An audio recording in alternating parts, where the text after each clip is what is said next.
യഥാർത്ഥത്തിൽ M V Jayarajan തന്നെയായിരിക്കുമോ ജില്ലാ സെക്രട്ടറിയായി തുടരുക? Very good morning S K.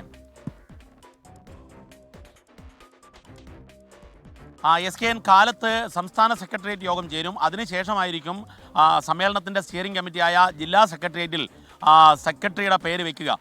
നമുക്ക് ലഭ്യമാകുന്ന സൂചന അനുസരിച്ച് എം വി ജയരാജന് 3ാം ടേം, അതായത് എറണാകുളത്ത് CN മോഹന് നൽകിയതുപോലെ മികച്ച പ്രവർത്തനം കാഴ്ചവെച്ചു എന്നുള്ളതും മറ്റു പ്രശ്നങ്ങളില്ലാതെ സംഘടനയെ മുന്നോട്ട് നയിച്ചു എന്നുള്ളതും സംഘടനാ റിപ്പോർട്ടിനെ പൂർണ്ണമായും ശരിവെക്കുന്ന രീതിയിൽ, അല്ലെങ്കിൽ അതിനെ ശക്തിപ്പെടുത്തുന്ന രീതിയിലായിരുന്നു സ്വയം വിമർശനപരമായ ചർച്ച പോലും ഉണ്ടായത്.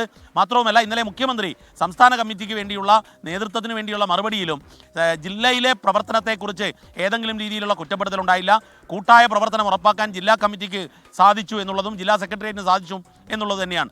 സ്വാഭാവികമായും ഇന്ന് സംസ്ഥാന സെക്രട്ടേറിയറ്റിൽ എം വി ജയരാജൻ തുടരാൻ വേണ്ടിയുള്ള തീരുമാനമുണ്ടാകും. ആ തീരുമാനമായിരിക്കും പാനലായി വയ്ക്കാൻ പോകുന്നത്. പുതിയ ജില്ലാ കമ്മിറ്റിയിലേക്ക് യുവാക്കളുടെ പ്രാതിനിധ്യം കൂടാനുള്ള സാധ്യതയുണ്ട്.